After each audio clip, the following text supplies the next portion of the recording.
अस्सलाम वालेकुम मोहतरम नाजरीन, आज की इस वीडियो में हम पेश करने जा रहे हैं एक ऐसा वाकया जिसे सुनकर आप हैरत में पड़ जाएंगे कि कैसे एक अल्लाह वाले ने एक पंडित की बेटी को चिपकली बना दिया।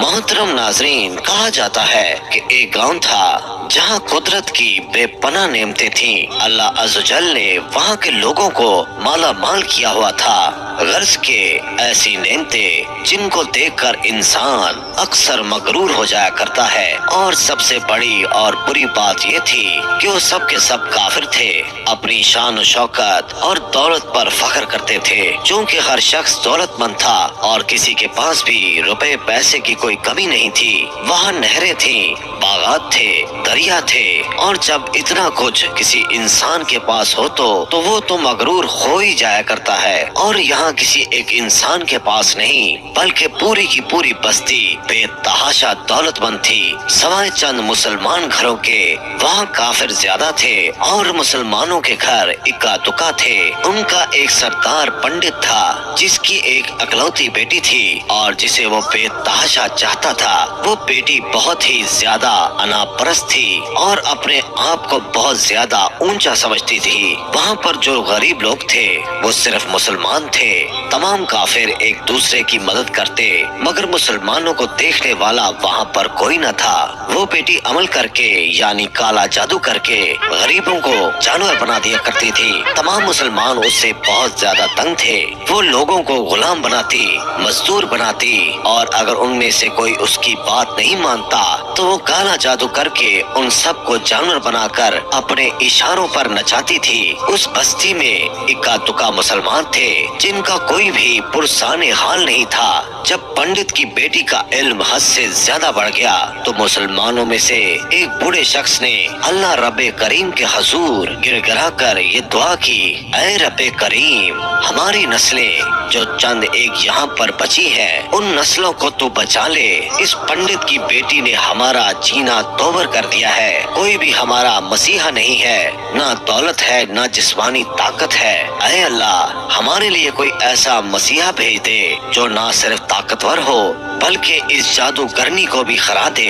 अल्लाह तबारक ताला ने उस बूढ़े की दुआ कबूल फरमाई और यूं उस जगह एक अल्लाह वाले को भेज दिया। वो अल्लाह वाले यूं ही इस बस्ती में दाखिल न हुए बल्कि एक दिन कुछ अजीब और गरीब वाकया हुआ। वो पंडित सैर करने के लिए जंगल की तरफ निकला। बड़ी शान से वो सफर करता हुआ जा रहा था। अचानक एक जहरीला सांप उसके सामने आ गया। अगर वो पंडित चाहता तो वो उस सांप को अपने अमल से खत्म कर सकता था, लेकिन वो सांप बहुत ही ज्यादा ताकतवर था। उस जहरीले सांप ने उसके करीब आकर उसको डस लिया। वो वहीं बेहोश होकर गिर पड़ा।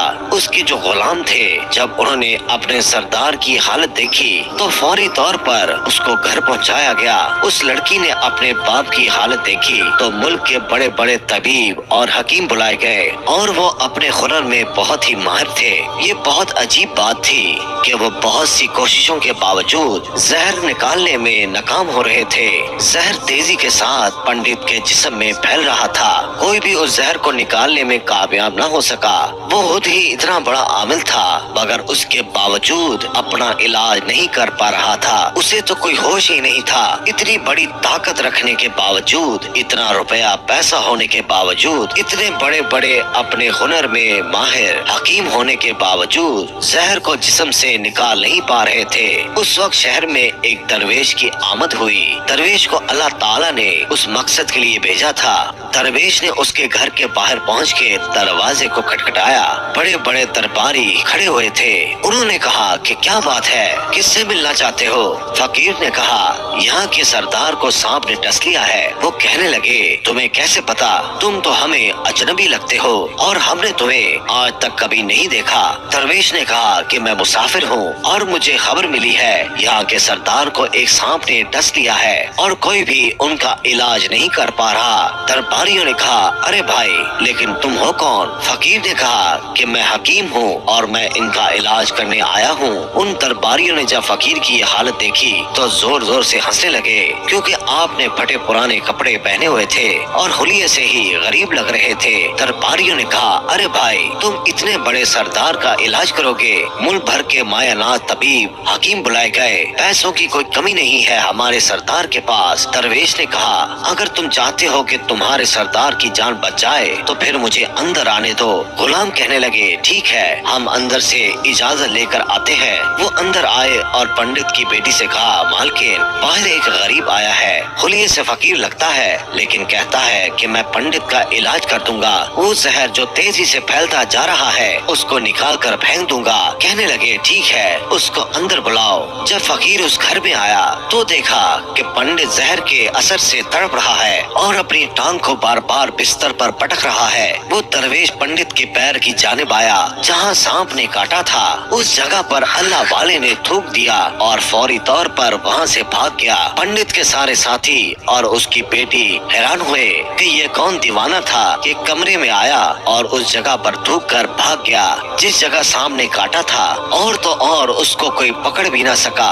उसकी बेटी गुस्से में आ गई। उसने कहा, ये तो बेअदबी है, उसने गुस्ताखी की है यहाँ के सरदार के साथ। चलो कोई बात नहीं, थूक को साफ करो, मैं अभी उसे अपने अमल से जानवर बना देती हूँ। लेकिन जैसे ही उसकी थूक साफ करने के लिए रुमाल पकड़ा और पंडित की जहर से नीली हुई टांग से थूक साफ करने लगा तो वो हैरान होते हुए रुक गया।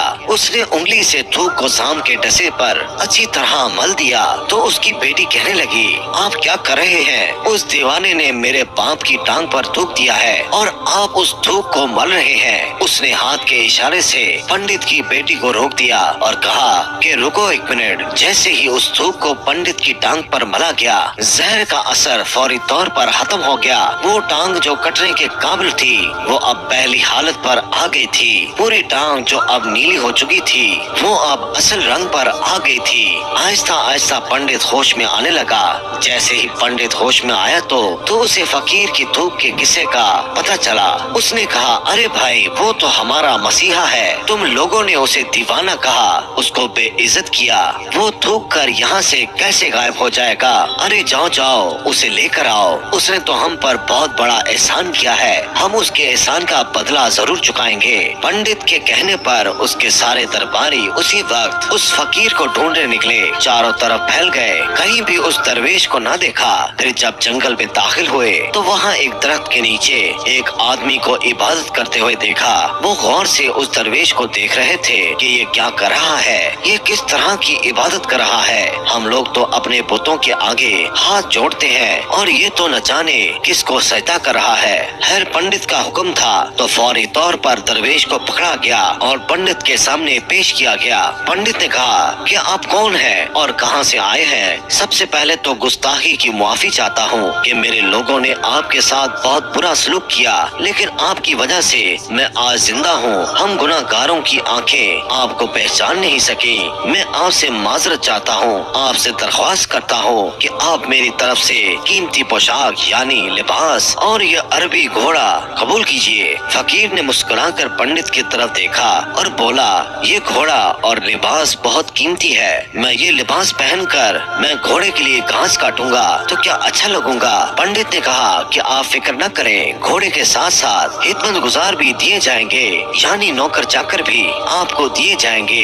दरवेश बोला, अच्छा, इतना माल और दौलत और मुलाजमों के साथ मैं अपनी राजगाह में क्या अकेला रहूंगा? पंडित बोला, हुजूर, आप परेशान न हो, ये मेरी बेटी है, आपके सामने है। बेटी हैरत से अपने बाप को देख रही थी कि मेरा बाप क्या कहने वाला है। उसने कहा, मेरी बेटी जिसको आपने अभी देख लिया है उसकी शादी आपसे कर दी जाएगी और एक शर्त है कि आपको जो कुछ भी मैं दे रहा हूँ उसके लिए आपको अपना मजहब छोड़ना पड़ेगा। मेरे खास मुलाजमों ने आपको इबादत करते हुए देखा है और जहाँ तक हमारी मालूमात है हम तो बुतों के आगे सजदा करते हैं, हम अपनी उन मूर्तियों की इबादत करते हैं और जिसको आप सजदा कर रहे थे वो तो आपका खुदा है ना। मेरा मतलब है कि आप मुसलमान है ना, इसलिए मैं आपसे गुजारिश करना चाहता हूँ कि ये सब कुछ ले ले, अपने मजहब को छोड़ दें। क्या आप ऐसा کر سکتے ہیں؟ فقیر نے کہا کہ مجھے ایک بات بتائیے کہ آپ مجھے سب کچھ دے رہے ہیں اور آپ نے مجھے یہ دعا بھی دی ہے کہ میری بہت سی اولادیں ہوں، کہ آپ کی نسل آپ کی بیٹی سے چلے۔ مجھے بتائیے کہ اگر ان بچوں میں سے کسی بچے کو خدا نخواستہ کچھ ہو جاتا ہے تو پھر رونا کس کو پڑے گا؟ پنڈت نے جواب دیا، حضور اگر ایسا کچھ ہوا تو رونا تو پھر آپ کو ہی پڑے گا۔ درویش مسکرا کر بولے، اگر یہ سارا مال لے کر مجھے رونا پڑے گا تو پنڈت جی آپ اپنا گھوڑا اور یہ قیمتی لباس، بیٹی اور یہ عالی شان گھر اپنے پاس ہی رکھے۔ میں بہت خوش ہوں کہ میں ایک مسلمان ہوں۔ اگر یہ تمام نعمتیں لے کر مجھے اپنا مذہب چھوڑنا پڑے تو میں اپنی جان دے کر بھی اپنے مذہب کو نہیں چھوڑوں گا۔ جس رب نے مجھے پیدا کیا ہے تو کیا اس رب کے دین کو چھوڑ کر میں آپ کے پاس چلاؤں صرف ان چند پیسوں کے لیے، دنیا کی چیزوں کے لیے؟ مجھے تو آخرت کی زندگی چاہیے اور یہ سب نعمتیں تو مجھے وہاں مل ہی جائیں گی، اس لیے میں اپنی درویشی میں بہت خوش ہوں۔ اللہ تعالیٰ نے مجھے جس مقصد کے لیے یہاں بھیجا ہے بس وہ مقصد پورا ہو جائے۔ پنڈت نے کہا کہ کیا مقصد ہے آپ کا؟ فقیر نے کہا کہ یہاں کے مسلمانوں پر بہت ہی ظلم ہو رہا ہے، بس انہی کے لیے مسیحا بن کر آیا ہوں۔ یہ کہہ کر وہ جانے لگا۔ پنڈت نے درویش کو رک جانے کو کہا، کہنے لگا کہ میں نے مال دے کر آزمایا تم کو، ہر طرح سے جانچ لیا، تم اپنے مذہب کو چھوڑنے پر راضی نہ ہوئے۔ اگر تم یہی کرنے آئے ہو تو کیا تمہیں کسی بات کا ڈر نہیں ہے؟ کیا تم نہیں جانتے ہو کہ ہم کتنے طاقتور ہیں اور ہماری بیٹی اپنے عمل میں اتنی ماہر ہے کہ تمہیں یہاں کھڑے کھڑے جنگلی جانور بنا سکتی ہے؟ فقیر نے کہا، اس نے جانور تو بہت سے کمزور لوگوں کو بنایا ہے، اس کو کہو کہ مجھے جانور بنا کے دکھائے تو پھر میں اس کا جادو مانوں گا۔ اس سے پہلے کہ پنڈت اپنی بیٹی کو مشورہ دیتا کہ جاؤ بیٹی اس پر وار کرو، اللہ والے نے جادوگرنی پر ایک پھونک ماری تو وہ اسی وقت ایک بڑی سی چھپکلی بن گئی۔ وہ کچھ بھی نہیں کر پا رہی تھی، وہ چھپکلی اتنی بڑی تھی کہ وہاں پر جتنے انسان کھڑے تھے ان سب سے اونچا قد اس کا تھا۔ اللہ والے کے پاس وہ آنے لگی، آہستہ آہستہ اپنا زہر اگلنا ہی چاہتی تھی۔ وہ جانتے تھے کہ وہ کیا کرنے والی ہے۔ اسی وقت انہوں نے اس کے منہ پر تھوک دیا۔ تھوکنے کی دیر تھی کہ وہ جلنے لگی۔